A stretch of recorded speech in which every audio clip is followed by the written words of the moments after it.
Hey guys, wobble wobble wobble. This is Downtown Adrian J with the Kicking the Sounds in Mississauga, London, Guelph Town. I can never remember what I say. So, welcome back to the channel. This one is going to be on the BMW fault code. There's a lot of videos out on there, but I'm trying to fault find this. So, if you've got a P0170 P0170 or P0170, stay tuned, come back in a sec.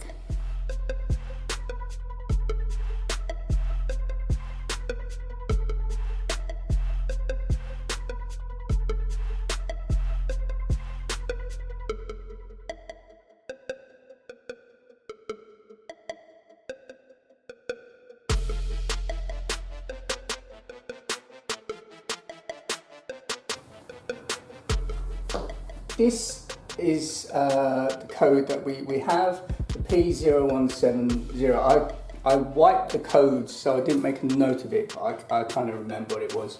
So P0170, sometimes you get a P01701, okay? I think that's why I had a 1, okay?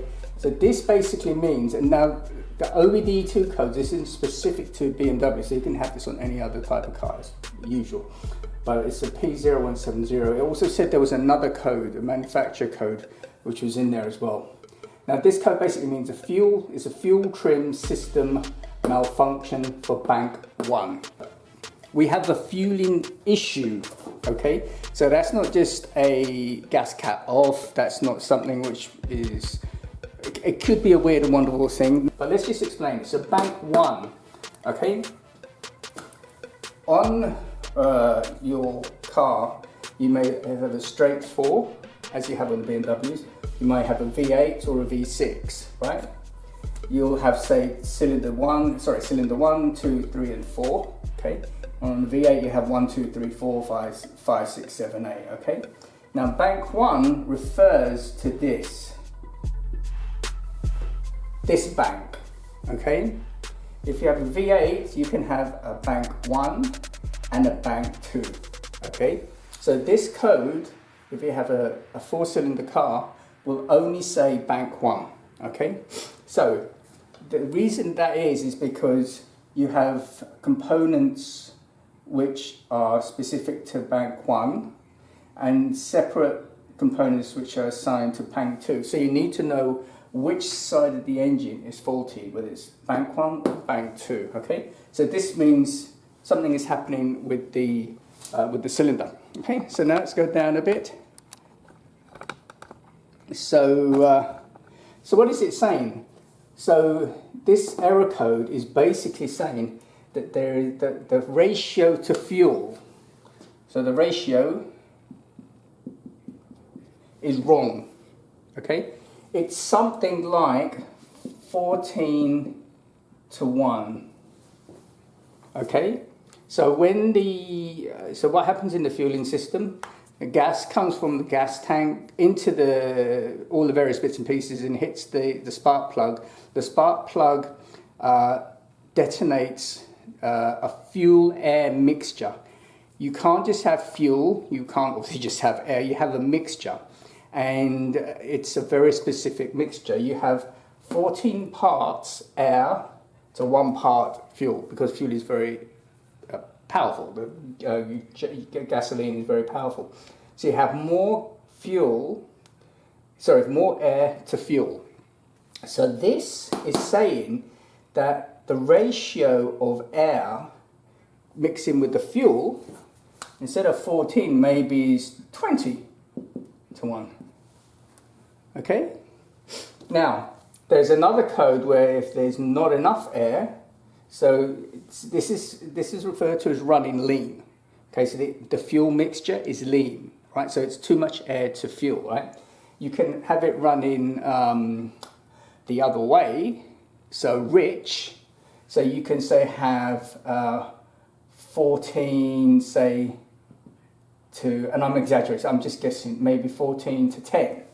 So there's more fuel than should be, okay? But that's about 14.4, I think, 14.4 to 1. Okay, now the air mixture changes depending on what the car is done.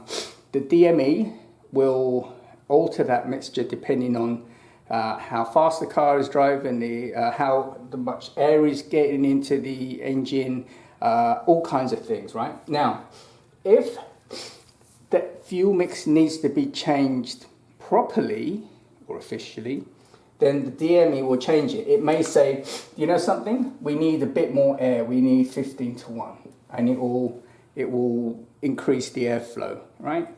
Or maybe it will say, look, you know, we're starting the engine cold, we need a bit more gas, so maybe it will say 14.2, so it will adjust the gas going into the injectors and firing, okay? But on a perfect day, that's saying the mixture of air is wrong. Now, there are multiple reasons why you may have too much air.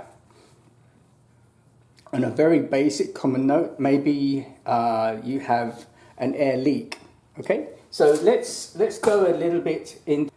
It's just kind to get you the idea of what we're talking about.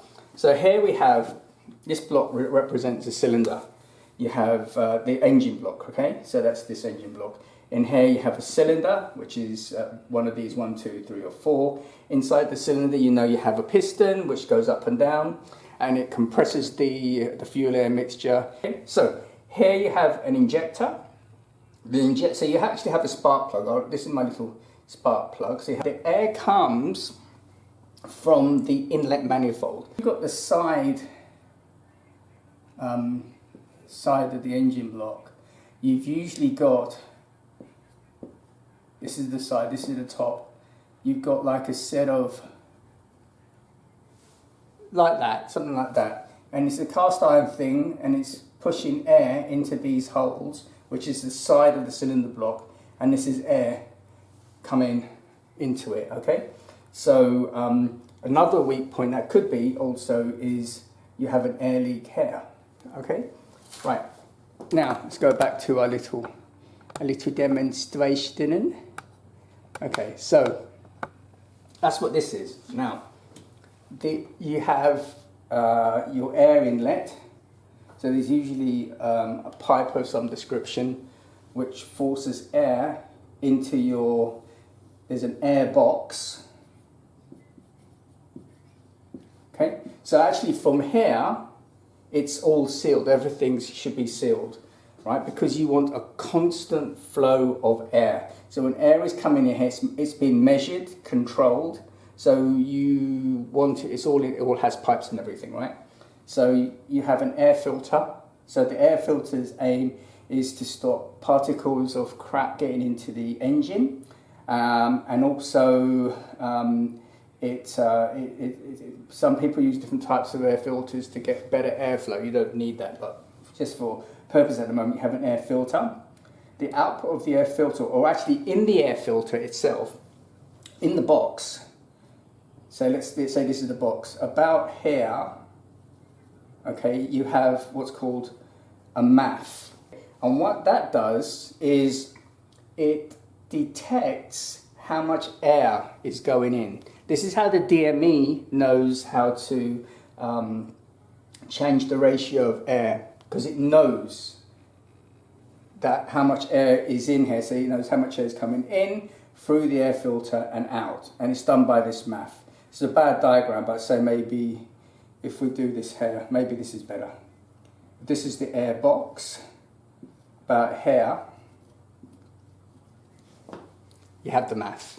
Okay, does make sense? So it comes in, it knows how much air is, and it continues. And then this goes through all the gubbins, etc., blah, blah, blah, blah, and it goes to the the inlet manifold. Okay, so this is where the air goes, and it's all controlled. Okay, that's why you have to check. That's why everything has to be sealed, so it has to know precisely how much air. Right.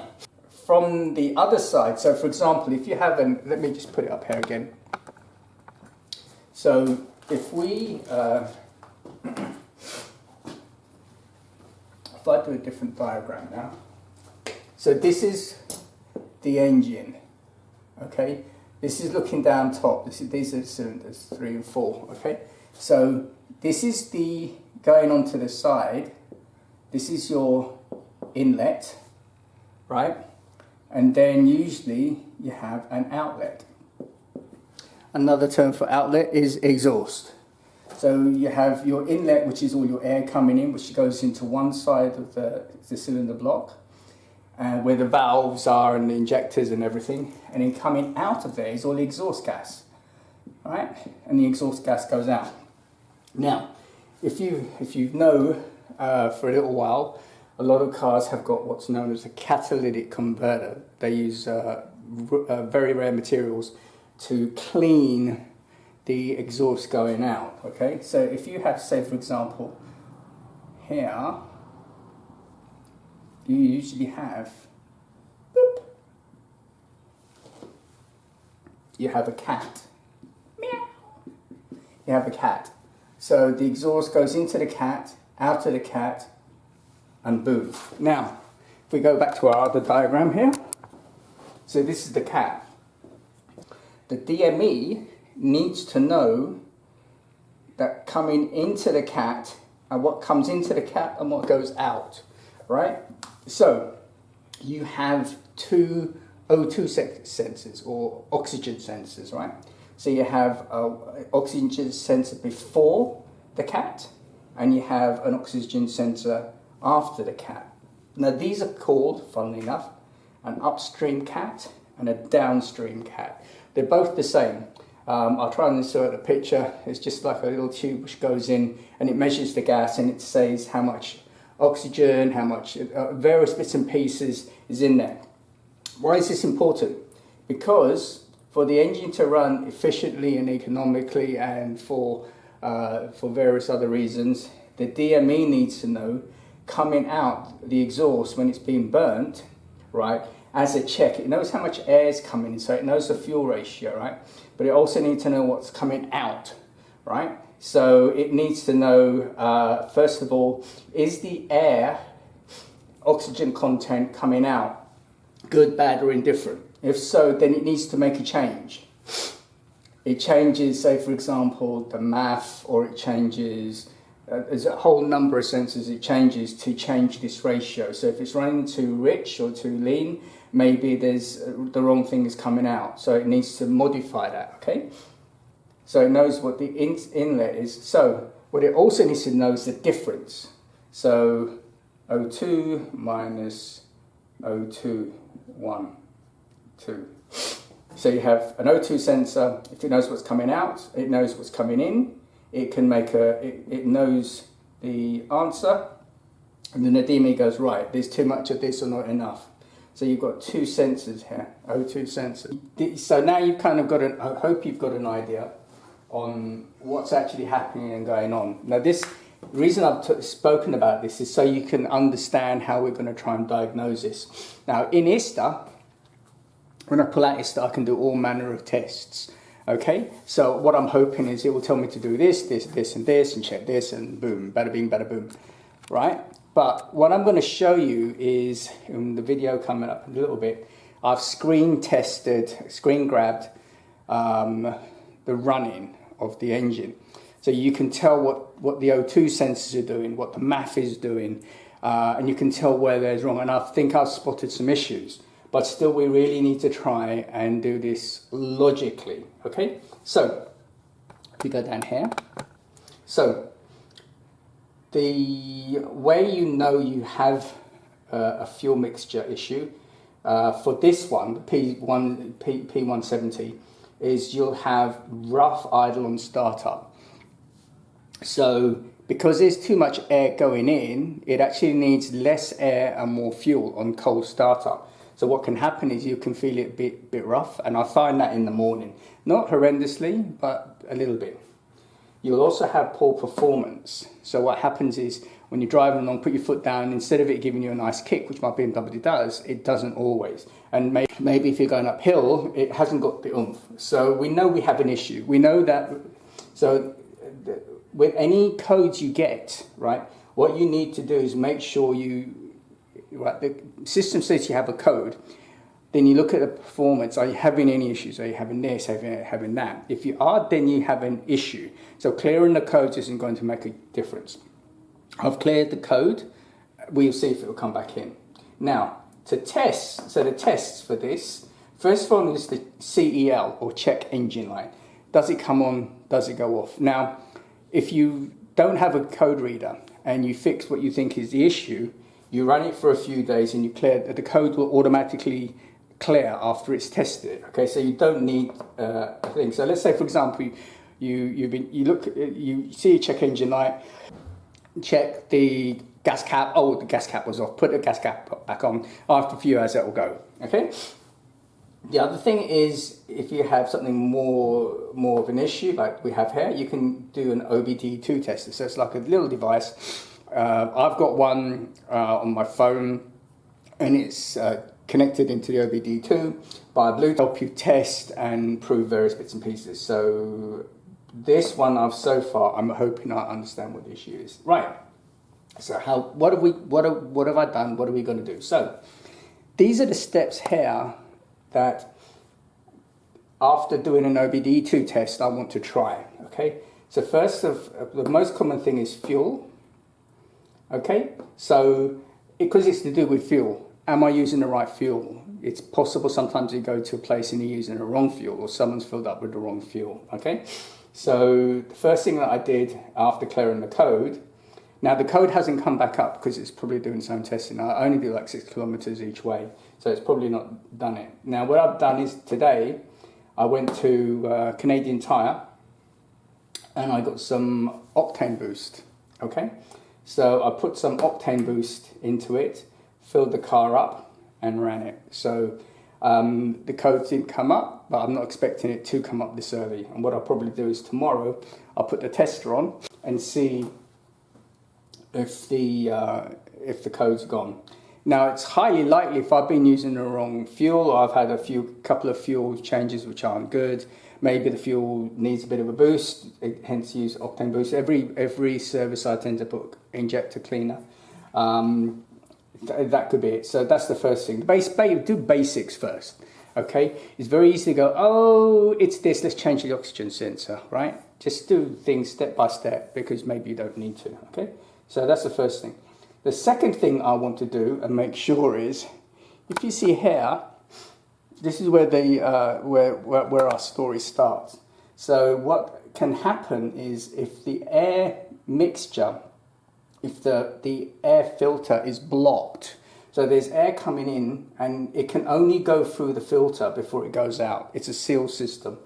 And you know, with the air filters, if they're dirty, that means air can't go through properly. Okay, so that a blocked air filter wouldn't suggest to me that it's too much air, but it's that will make it run rich, I feel. But it doesn't hurt to change the air filter. And what I'm going to do is, while I'm in there, I'm going to check for leaks. So I'm going to check the whole air box, and there's like all the tubing which goes to there to make sure there's no air coming in. Because what it's saying is, even though there's the correct amount of air going through the tubes, if you have, let's say, let me just clean this a bit. I've drawn this as a straight, but it's not. So let's say, for example,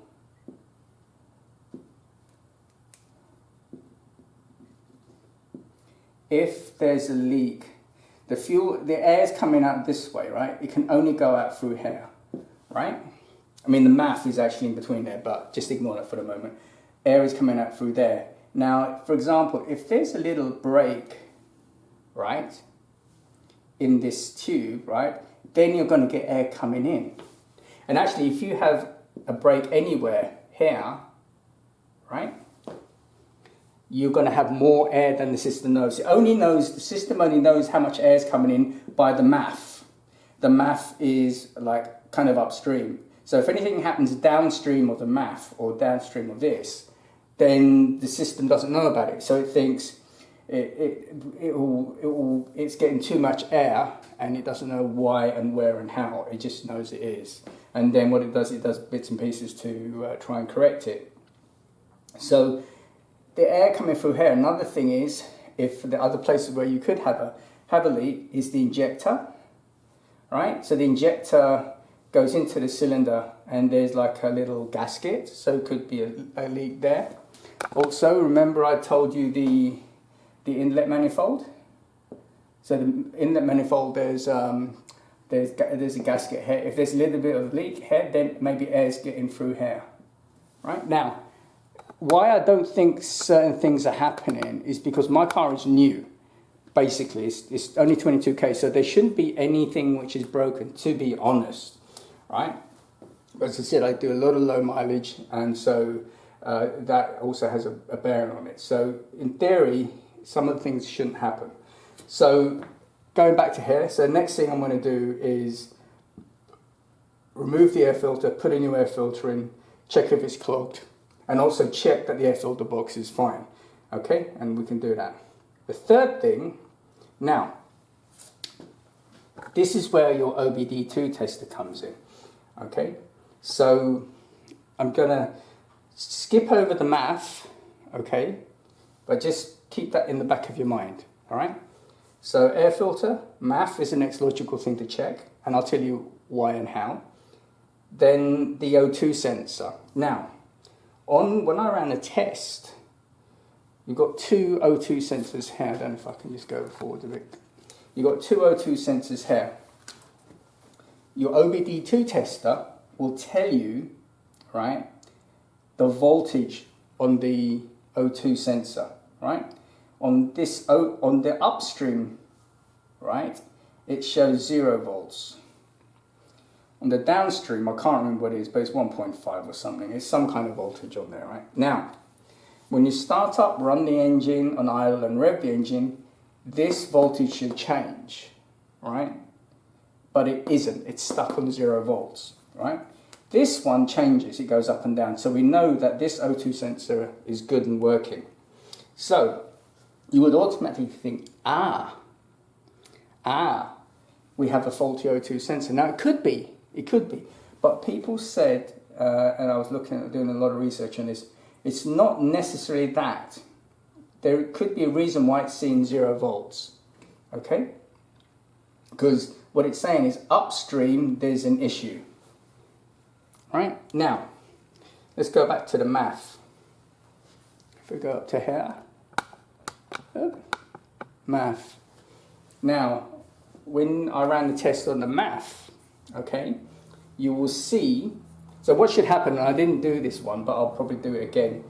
When you put the key in the ignition and put the ignition on, this should read about 0 volts. It shouldn't have any more than 0 volts. When you start the engine and it's on idle, it may have something like, I don't know, 0.7 volts, right? When you rev the engine, say to 2500 RPM, this should increase. So if your engine usually runs at about 700 RPM, if you double the RPM, this should double. So this should go up to 1.5 or 2 volts, but this doesn't move. This stays stuck on 0.7 volts. So this means that the math, for some reason, isn't doing its job. Okay? Now, if the math isn't doing its job, then this value could be wrong as well. So, what I'm planning on doing, if we go back to here, after I've checked the air filter, I'm going to pull the math, because the math is on the airbox, and I'm going to clean it. You can't really tell if it's... There are some tests. I saw some videos online where if you're running the engine, if you pull the math, if it dies, then it's good. If it keeps on running, it's bad. But I don't really want to start pulling things in and out. But we may actually try and test that. So it could be the math. Okay. So what I'm going to do is pull the math out. I've got some cleaner. Give it a good old spray. Spray the cleaner. Done and dusted. Okay. Right. I'll check the code, see if it fixes it. If it doesn't fix it, then it could be the O2 sensor. But this is where logic would say if you've checked the math, then replace the O2 sensor. But the thing is, I can't guarantee that a bit of cleaner will fix the math. Okay, because it's there's a sensor, special cleaner, so it could still be faulty. And also the MAF sensor, when you see it, is really easy to take out. There's like, it's here, whoops, sorry. The MAF sensor is here, and there's a couple, like 2 screws. Undo the screws and pull it out. So it's like a 10-15 minute job. I'm saying that, but maybe not. And it's easier to replace the MAF sensor than the O2 sensor. The MAF sensor, non-BMW is going to be about 170. So if I replace the MAF sensor, it's going to be about 250 bucks, which I don't want to do. But the O2 sensor is going to be harder. So, and also we proved that the MAF sensor is working. And the reason I suspect the MAF sensor is this 0.7 volts. Now, if this was adjusting correctly, but this was wrong, okay, then I would say, okay, the MAF is okay. But the MAF isn't doing what it's supposed to be doing, which is why I'm saying that the O2 sensor is probably okay. Now, if after I've changed the MAF sensor, we still have an issue, then the only thing I can think of is the O2 sensor. Okay, O2 sensor can be a bitch to remove, so I may take that to my mate Steve at Mike Vales to remove it. It's not in a particular hard place to get, but because it's on a cat and it gets hot, they can get cold welded. So it may be a real pain. So I may take that to Mike and ask him. It's an easy job. Again, an O2 sensor, I don't know how much. Maybe $100 from BMW, and maybe Mike will charge me maybe $100 or something to do that. Okay. Now, if all 4 of those things are done, what I also may do while I've done when you change the MAF, okay, here, this is nothing. I'm going to take the MAF out and clean it. Now, if you put a new MAF, you have to do an adaptation. When you put a new MAF, when you go into ISTA and you tell it it's got a new MAF and it resets it. So, when I've changed the air filter, the next thing I'm going to do, or maybe when I go to do the air filter, or even tomorrow after I do the fuel, what I may do is pull out ISTA, because ISTA will give me a lot more things to test and try out. Okay, so I'll use ISTA at this point. ISTA. Okay, if all 4 of these things are done, the only thing it could be is a vacuum leak somewhere in this system. Okay, so you can do a smoke test to check for that. It could be the cat. It's very unlikely, although there could be a leak where the cat is. It could also be the injectors. Okay, the injectors, there's a leak. So then we're into weird territory. So I've done the fuel. I don't think that's going to do anything. I'm going to change the air filter. I'm going to clean the MAF. Then I'm going to replace the MAF. Then I'm going to remove the O2 sensor and replace the O2 sensor, and hopefully that will fix it. So I hope this has kind of explained it a bit to you. This is a bit daunting for me because I've not done this. I kind of understand it, but I've not done it. The car is out of warranty, so it's on me. I could take it to BMW, but God knows how much they're going to charge me for that. So, especially now I've got ISTA and I've tested these things. So, my thoughts are it's more than likely a dirty MAF. Now, the car's been in for repairs in various places. When I had an accident, it was in a body shop, and you don't know what kind of crap got pushed into the air filter or anywhere. You just don't know, right? And also, it could have been bad fuel. It could be blocked injectors, anything. You just don't know. But I suspect the MAF, from what I'm seeing there, or the O2 sensor. It could even be both, but you have to do trial and error. So I hope you enjoy that. So what we're going to do is, it's late, I'm tired. I wanted to kind of get this out of the way. What I'm going to do is tomorrow, I'm taking a car to get detailed. So what I'll do is tomorrow, I'll be monitoring for the check engine light.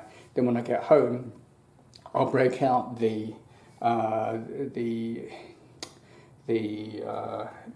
OBD2 test. I'll show you that, and I'll show you how all of these are occurring. What I've also done is I've got a screen grab video, so I can also put them in. So I have a starting point before I did. The only thing I did was I cleared the code. So tomorrow that's what I'm going to do and show you. Hopefully it may take a little while for the fuel to go through the system and clean everything out in the octane booster. So maybe that may take a little while to go through. So I hope you liked this video. I hope you liked this explanation. This is part one of I don't know how many parts. But stay tuned into this, and I hope this helped you to understand this. And if you have a P0170 code, it's you know, I hope this will help you. So from yours truly, Big J and J, stay tuned for my next exciting episode of Can He Fix His P0170?